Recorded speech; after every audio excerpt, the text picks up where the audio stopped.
Oh, I had an idea. Yeah. You know how we, in the last few episodes, we've done a pull quote? Yeah. Where we take a little snippet from the main interview and put it at the beginning? Yeah. But then eventually the listeners hear that little snippet within context. What if we did something... What if we did something where the pull quote never made it into the actual thing? Yeah. Coming to you straight from Fremont, California, this is the Fremont Podcast, dedicated to telling the stories of the past and present of the people and places of the city of Fremont, one conversation at a time. Now, here's your host, Ricky B. Hello, Fremont. You're listening to episode number 48 of the Fremont Podcast.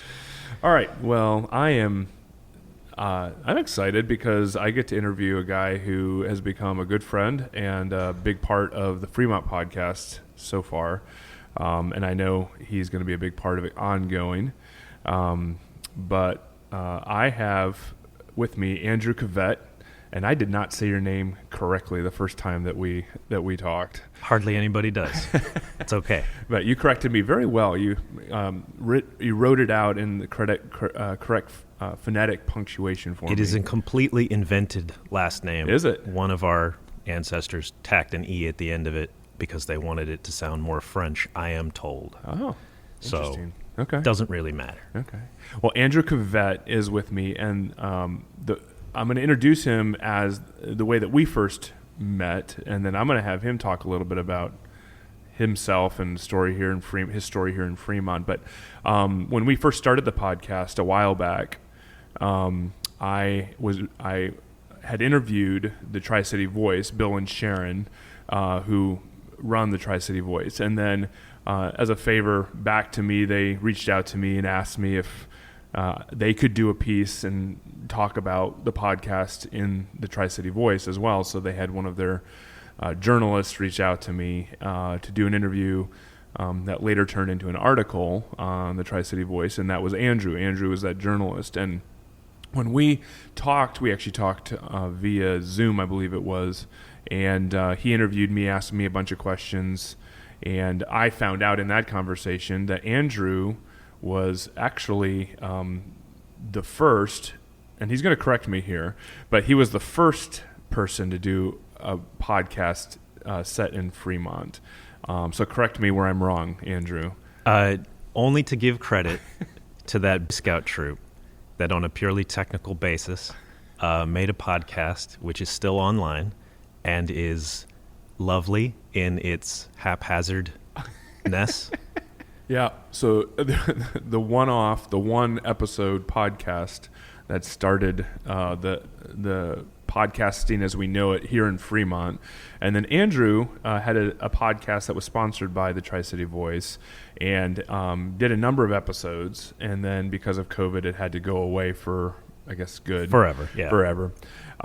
And that was about the time, toward the end of COVID is when I started the Fremont Podcast. And so Andrew had already connected with me through Instagram, I think even email, but then we connected through the interview that we did for the Tri-City Voice. And then Andrew's just been a great supporter and encouragement to me as I've navigated my way through this podcast world in the city of Fremont, and offering all kinds of help, advice, suggestions, and then most recently became officially a part of the Fremont Podcast as the editor, and I think there's so many more titles that will come. But at least right now, he is currently the editor of the Fremont Podcast. So I am deeply indebted to him for all the contributions that he has given to me. So, Andrew, thank you. Welcome to the podcast. It's nice to be here. Yeah. Here in the devout warehouse. That's right. It's empty and it's cold. That's okay. Yeah. Like, what is it about Fremont that interests you? Do you have favorite memories or things that maybe that are long gone, but things that you love about Fremont? Maybe they're still existent, but anything specifically stand out to you as something that's special to you? One of the reasons I liked this podcast is because I can't answer that question specifically. In the way that people do, I got caught in a rut of what I thought I knew existed, what I thought I would always visit, what I thought was not worth my time, oh, I've been there. There was nothing there for me. Pass. Almost like a mental blind spot. Because I had been there. And it was like, well, there's no reason to go there because there's nothing there. And then my wife, when we started dating, she had sort of just moved to Fremont within a few years. And she would say, hey, let's go over to this thing. And my gut reaction was, well, why? Because there's nothing there. And it sounds stupid on the other side of it. Right. Because, 15, 20 years had passed since I had made that like forever decision as a, 11-year-old. I mean, it was ridiculous. She opened me up to and again, on the other side of this realization, it sounds pretty daft, but like things change. Yeah, right. And so the things that were, whether they're there still or not, they've changed. So one of the reasons I like this podcast, one of the reasons I enjoyed being a reporter and finding stories, one of the reasons I still do it for the Tri-City Voice, is because there is a joy in finding the new things or the things that aren't new but that I was never privy to because it wasn't specifically designed for someone like me. And that's okay.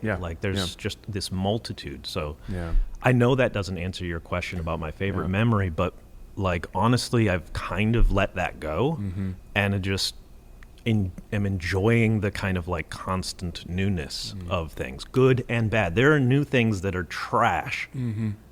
In Fremont. Yeah, right. That are worth complaining about. Totally. But there are also new things that are wonderful. Yeah.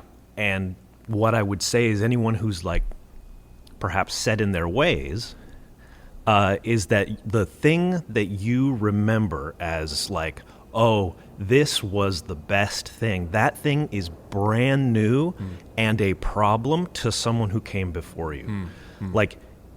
The such and such that's on your street that's, quote, been there forever, that's the new house to somebody. Yeah. My neighbor has been in his house. He's the original owner of the house. And he has been there since 1953. Wow. The place where we live, which has been there for quite some time, is the new place to him. And his house is the new place to someone else. Right. And his house is the new place to Charlie Chaplin, you know? Well, I think that one of the reasons that I love working with you now, and the thing that I noticed, I felt like our interview, when you interviewed me for the Tri-City Voice, was a very unique experience that I will always remember. Just simply, one, I don't think I've ever been interviewed for a newspaper before. Maybe I have. I can't remember. I had this clipping when I was 13 years old. I was playing basketball with a soccer ball on a playground years ago, and this random photographer pulls up, and I'm all alone. And it's kind of weird, but I'm shooting, and she took some photos of me, and then asked me some questions. And the next thing I know, I'm in this article in the newspaper, and it was just weird, but it was cool. I was very proud of it. So I did have that moment in my life. But one of the things that I love about you, and that I first experienced in that interview, is that you have a way of viewing the world around you that is deeper than the superficialness of, I think, what most people just the way that most people just view life. Because I can ask a question like, what are your favorite places? And you can spend 5 minutes talking about everything that has to do with a place and not come up with an answer that actually defines your favorite place. So I love the depth of your thinking on that, because I remember you asking me questions specifically in that interview, and you would preface them, or you would frame them in a certain way, and then you would give a little bit of your opinion, but it was not in a leading way for me, but it was just kind of like a thought-provoking way for me to think, maybe I need to think a little more deeply about asking, or how I'm going to answer this question. So anyway, I'm saying all that because I think that in some ways you encourage me to think more deeply, but you also think differently than I do in some ways, and I think that's going to be helpful it's going to prove to be helpful in the future with this podcast, because I've enjoyed having the push and pull of different elements of the podcast. So I mean, I'm super grateful for, that answer, because I do think that people need to think more deeply about where they live and the places. Yeah, like I could give you answers, and I could bemoan how most of those places are gone. You are also a I think I am generally, and you can correct me if you feel differently. I was going to say I'm mostly an optimist, yes, and I see everything in glitter and rainbows. And not really. And you're going to say that I'm a pessimist, but I'm going to say that I'm a realist. There you go, a realist. There you go. Which is what all pessimists say. But I love it because when I give you tracks for an interview that I do, you're willing to say, okay, that was really great. And that was even helpful in the conversation, but everyone else is not going to connect with that. And so you're able to edit. And so far you've done a great job with editing the podcast. Well, thank you very much. And I think having the secondary voice or the ear, the contributor in that whole process is extremely beneficial, especially someone who's not an optimist. Well, one of the things that I had a vision for years ago, and it's something that came up in our conversation, was I actually bought a domain years ago called Sounds of the City. And because years ago, I lived in Baltimore, Maryland, and there were tons of street musicians, and there were musicians playing. They were really good musicians, but they played on the streets all the time, and they just kind of create this like unexpected soundtrack for the place that we lived, And then we have musicians that are in our city as well. And you and I were talking, and you have this great inclination to go out and capture the candidness, the candid experiences of our city, whether it's just asking somebody what they're doing for the day or whatever, but then also just candidly capturing musicians on the street. And I was really appreciative, by the way, when you gave me that assignment to go out. Well, we could probably cut to it right now if you wanted to. Yeah, if absolutely. You wanted to be, that'd be great. Yeah. There's nothing not meta about interviewing your own editor. Future Andrew, here you go. Yeah, there you go. So we wanted to capture some of our musicians that help create music for the spaces that we live. Hello, this is Andrew. Ricky gave me an assignment. He asked me to walk around Fremont and collect as much street music as I could find. And so for the entire month of November, we are going to feature the music that I found. Here's this week's street music.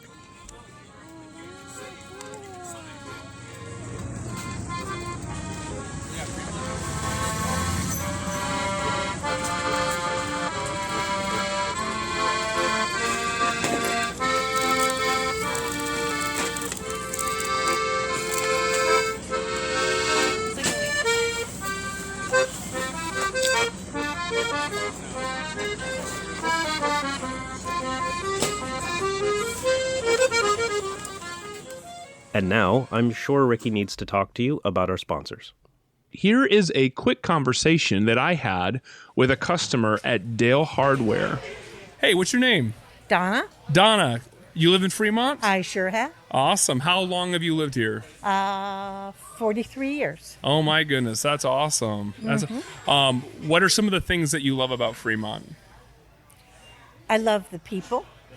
I love the neighborhoods. I love the schools. There are a few things that I could change. But, Sure. by and large, we raised 5 kids here. So. Wow. What part of Fremont do you live in? We live just off Auto Mall. Okay. And then how long have you been a customer here at Dale? Since day 2. You missed the grand opening, huh? Maybe. That's awesome. How often do you come shopping here? Me or my husband? Combined. Okay. 3-4 times a month. Wow. Okay. That's awesome. And what brought you in today? What project are you working on? Well, we broke the handle on the sink. Got to take care of Instant that. project. Yeah, got to take care of that. Oh my that goodness. and the ants. Okay. The ants. Oh yeah. I've got ants in my house right now, and I've had to do everything I could. I actually came here to get ant spray to take care of them too, so I hope it works for you. Me too. That's awesome. Well, thank you so much for taking a minute to Thank talk with you. me. Take care. Yep. Well, Dale Hardware is such a great place for you to find the things that you need when you're working on home projects. It's also a great place to find advice and help, to know exactly how to use the products that you're buying, to use the tools that you're using, and to know exactly what you're doing. Make sure you're doing the things the right way. And so Dale Hardware offers great customer service. And along with that, as you heard in this conversation, there are great events that are happening all the time at Dale Hardware. And there are really great events happening all around the community. Whenever I drop into Petrocelli Homes down in Niles, Jennifer Petrocelli always treats me with great respect. Jennifer and John Petrocelli have been in the housing market for a long time. They are built homes. They've helped develop homes throughout the city of Fremont, and now they are selling and buying homes for people who are trying to make Fremont their place. I don't happen to be in a place in my life where I can buy or sell a home, but John and Jennifer Petrocelli treat me like family, and I know that if they do that for me, then I know that they'll do that for you as well. So if you're in the market for buying or selling your home, then why don't you drop by Petrocelli Homes on Niles Boulevard, where you too can make your housing dream come true. Now, back to our episode. Well, just to keep brushing our hair mutually back and forth here, I find it interesting and good in a positive way. I actually thought of it when I was doing research for the article. Certainly now that you're in my ears every week. Some people use this word as a slight negative, but I say it as a plus. Mm-hmm. Your slight naivete, having somewhat arrived in Fremont recently. Yeah. That slight naivete actually works because it's like a new person exploring what could be and what is. Yeah. And if you get someone who's been here forever, Right. they've either are unimpressed because they've seen it all, It's all commonplace in some way. or they stopped. I see a lot of people, no offense to the older generation. Sure. It is a natural human thing to do. Right. But there are a lot of people who just at some point pick a decade and stop. And then everything after that. And I'm not saying that all new things are good. They're really not. Right. Like there are some things that we've lost that I really wish we hadn't lost. Yeah. But there are some lovely things. I mean, Andrew is the editor, and that's the partnership that we have right now. But before he was even working as the editor, he sent me several people who have been great individuals to interview for the podcast. When I did the interview with the president of Ohlone College, that came from Andrew. That came from my wife. That came from your wife. Kabir Singh, who was an amazing interview, that came through Andrew. So you help perpetuate the good quality of this podcast in a way, and you did that even before you were officially a partner of the podcast, and I just really appreciate that. And I think that speaks to what I hope to be a long and good life of this podcast. So thank you for that. You're welcome. Yeah. That's hard to follow. When you started your podcast, Yeah. Okay, when you pitched the idea of doing a podcast to the Tri-City Voice, why was the podcast the medium that you felt worked for you versus maybe written journalism, or maybe they went hand in hand? But then secondly, what were some of the hopes and dreams that you had in starting that podcast that you could help develop? When I started it, when I pitched it to William Marshak, I was hoping to... Actually, my hope for the podcast was also one of the major problems that I had with the podcast. And that was introducing the medium to the residents of Fremont. It's not like no one knows what a podcast is, but it wasn't part of the vernacular. It wasn't part like the nightly news is, newspapers are, hearing stuff on the radio like an NPR absolutely is. There was nothing local and Fremont about podcasting. I've just thought it would be a good new medium that might bring to the table things that newspapers can't. I thought I could bring in like stories that really felt like they were in a place, and that was kind of my main motivation. That's great. I drove from Milpitas to San Leandro once a week, hunting for stories and doing what I could. I hope people said that they liked it. That's great. I hope they did. Not many people listened to it. I listened to a few episodes. I enjoyed it. It was really great. And I think that one of the things that you have already brought to this podcast, as both an idea as well as like in reality, you had already, in the vision of your podcast that you were doing, you wanted just to reach out to random strangers on the street and to hear their stories, to hear what they were doing with their day, and just to talk to them and see what they were doing. So, I'm excited about the future of the Fremont Podcast. I'm very excited to have you on board with this. And as you come on board, and maybe we've already said this, maybe it doesn't need to be said now, but what are some of the things that for you hope to be able to contribute ongoing? What are some of the dreams that you might have for helping out the Fremont Podcast where we are now?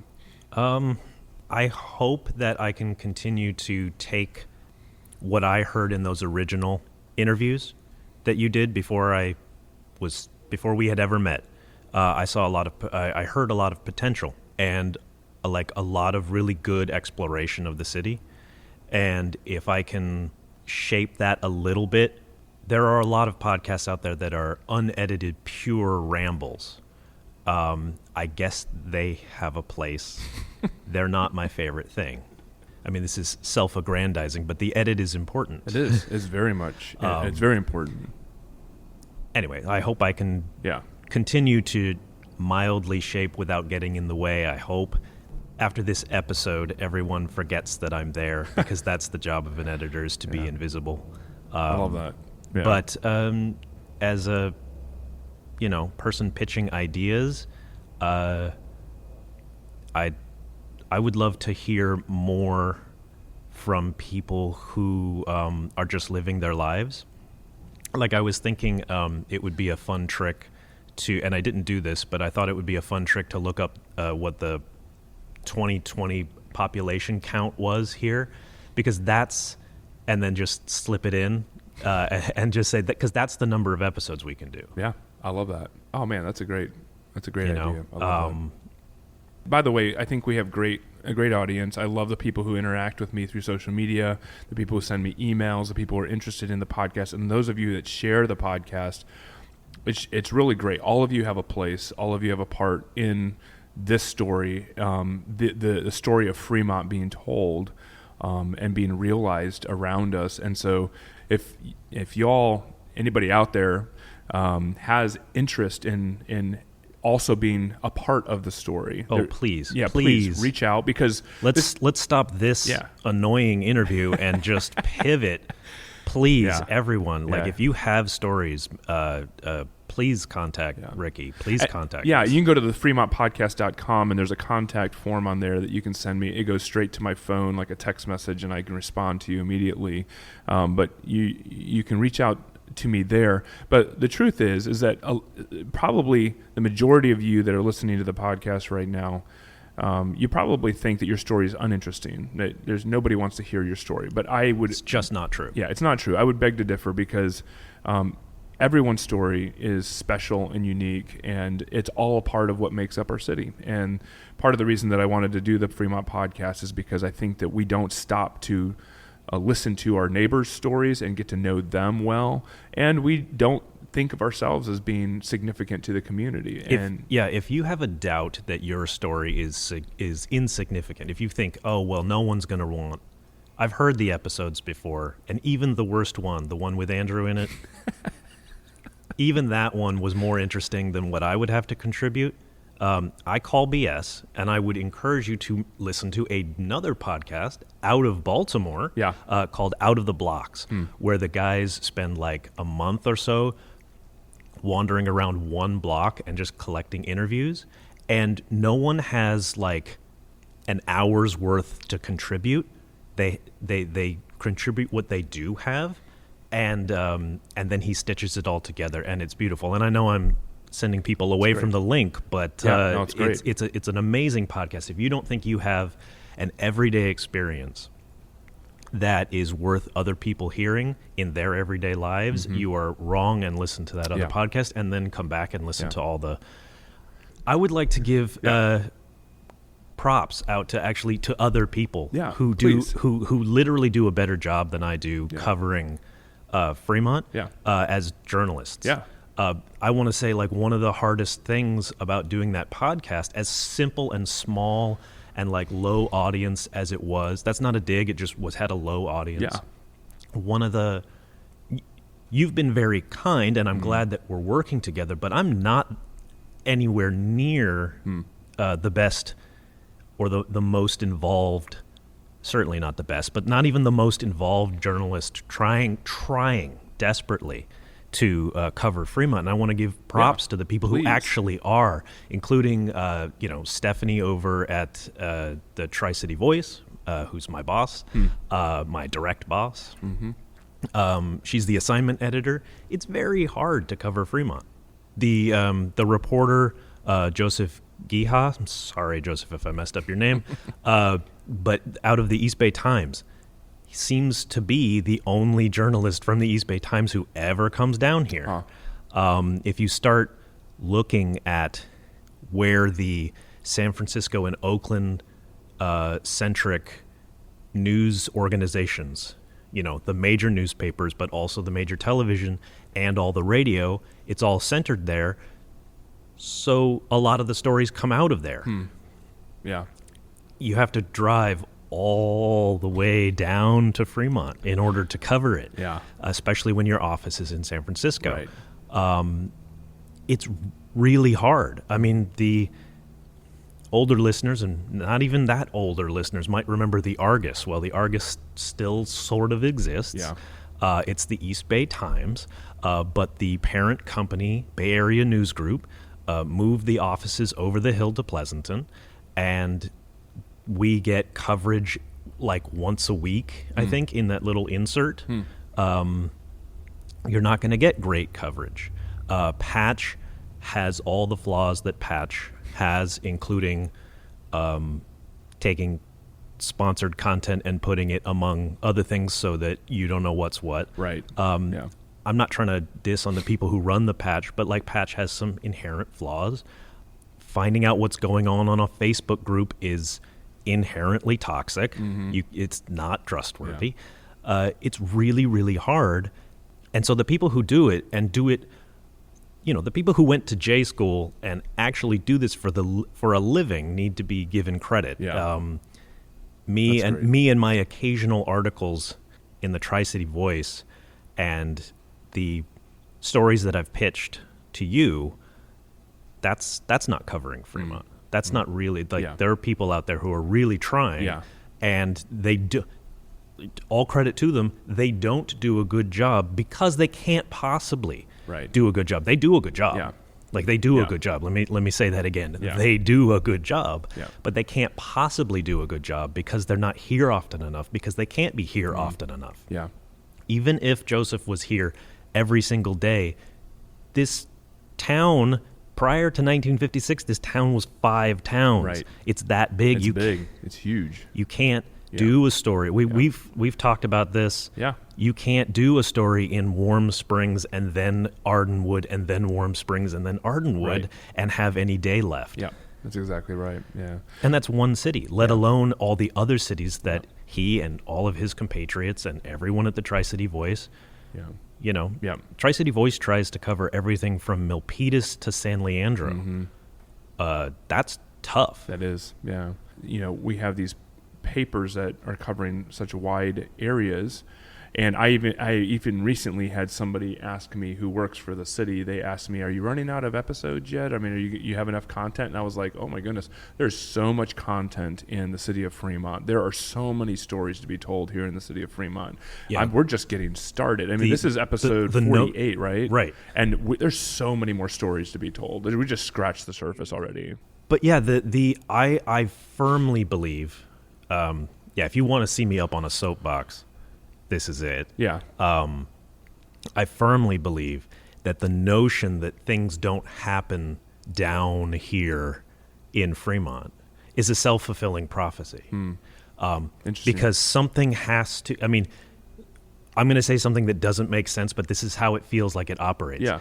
An event has to make the news in order to make the news. And by that, I mean it has to be big enough that a news organization that's based in San Francisco and Oakland, all love to San Francisco and Oakland, but if you're based out of there and you've got to put a reporter in a van to come down here and set up the giant antenna and broadcast from there, then the story has to be worth that guy, worth that lady, the gas to come down here to do that. Fremont's a fairly quiet place. Right. Yeah. We have an occasional pipe bomb. Right.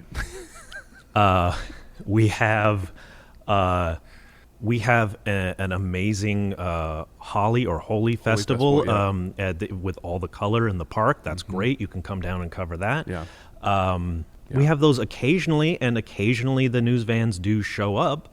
Well, but that doesn't mean we lack stories. It's just I can't tell you the number of times I'll read or listen to or see on TV a story that is a perfectly legitimate story that's based out of San Francisco, but like the only reason they're covering it is because it's in San Francisco.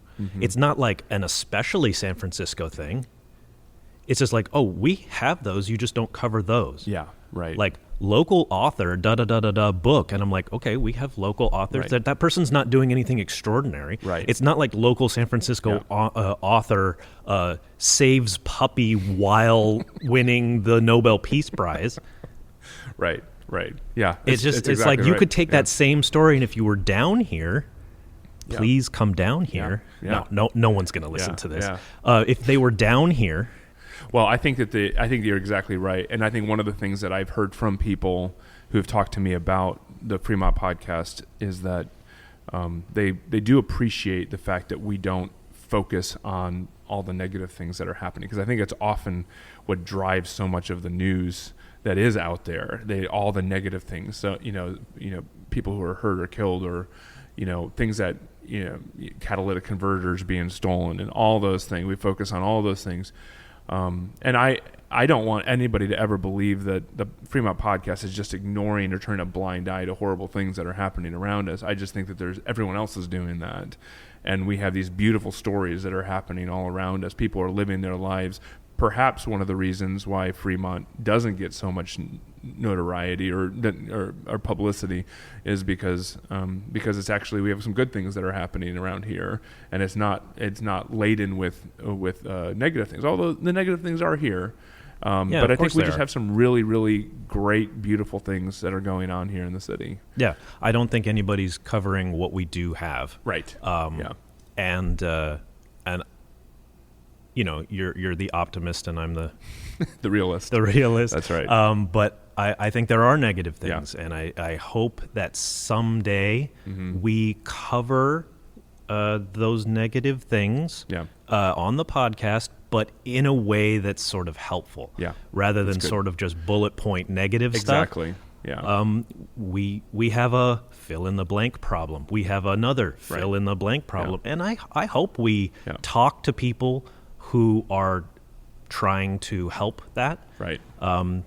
Gary says at the top of each episode, people who are trying to make a difference in the city of Fremont, and I think that's a pretty good mantra to follow. I love that. Yeah, I think I love that, because I do think that one of the things that I don't want to sound like I am you said naive, and I totally took that as a clear. Only because of the time that you've spent here versus yeah. some like old codger like me. Exactly. But I do think that part of the problem with all the negativity that does happen in so much of the news and the journalism and stuff is because it sells papers, or it gets clicks on social media. One of my pet peeves is when people present a problem and they talk all about the problem and they have no solution, or they offer no help for how it can be corrected, or they don't even see what is actually the good that is happening to counteract that problem already, and just to dwell on that we have a problem. And I yeah, so I think that's something that if we get to that, when we get to that point in this podcast where we can address some of the negative things, I want to make sure that when we approach it, we're saying, here's the problem. But talking to people who are trying to help deal with a problem is not an inherently negative exactly thing. Yeah, the thing is negative. Yeah. We have too many of this. We have too few of that. This thing keeps going sideways. These people aren't paying attention. These people are paying too much attention, et cetera, et cetera. If there are people who are trying to deal with that, I don't see that as negative. I see it as a problem that's being dealt with. Right. So I just ranted on about the problem. Yeah. The problem that we have of no news coverage, and I didn't provide any solution. You are providing a part of the solution, and that is being on the podcast. But let me say this: the answer is come down. Yeah, that's good. Open invitation to all newsies. Yeah, come on down. Yeah, spend some time here. Hang out in places. Yeah, I know that you are 1, short-staffed, and 2, underfunded. And that no one wants to pay for the news because long ago people decided, I can get my news for free off of Yahoo News long time ago, and that's what started the, downfall. Mm-hmm. They didn't realize that the news that you got for free on Yahoo needed to be produced by someone. Mm-hmm. And so you do actually still need to pay journalists for their work, and you actually do need to advertise in newspapers and on the radio and on TV. Yeah. But please come down. That's the answer, is that beg and plead for the people in San Francisco and Oakland to come on down. Yeah, that's great. And also pitch them stuff. Yeah. Annoy them. Yeah, right. And come down. We don't have to wait for the racist lady to say the racist thing while waiting at the corner of Fremont and Walnut. Yeah. Right, we don't need to wait for that footage to crop up online to say, maybe we should contact Cron 4. Pitch them ideas. Yeah, that's great. Annoy them. They have contact pages. Yeah, right. Yeah, that's great. Andrew, thank you so much for joining me today on the podcast. We are almost episode 50, which is a milestone that I think is significant. And I think that we're going to go on for hopefully a couple hundred more episodes down the road, and you've been a big part of that. So thank you for being on this episode today, but thank you for all the work and the contribution that you've given to the podcast. I really appreciate it. Oh, you're welcome. Yeah. You've been listening to the Fremont Podcast. Be sure to subscribe wherever it is that you listen so you don't miss an episode. And if you're so inclined, leave a kind review so that others can find the podcast. To stay connected with us, you can find links to our social media and other content at thefremontpodcast.com. This episode was hosted and produced by Ricky B., music provided through soundstripe.com. I'm Gary Williams. Join us next week on the Fremont Podcast. And the guarantee that you have is that Andrew, the editor, will make your story shine. And right there, what I'm going to do is when you say shine, I'm going to put like a pulse stretch in Audacity so that it just goes and it's going to look horrible. And then I'm going to chop it up with like intermittent silent parts so that everyone thinks that they're like P3 player. Exactly. I'll just do that on purpose. That's great. This is Muggins Media.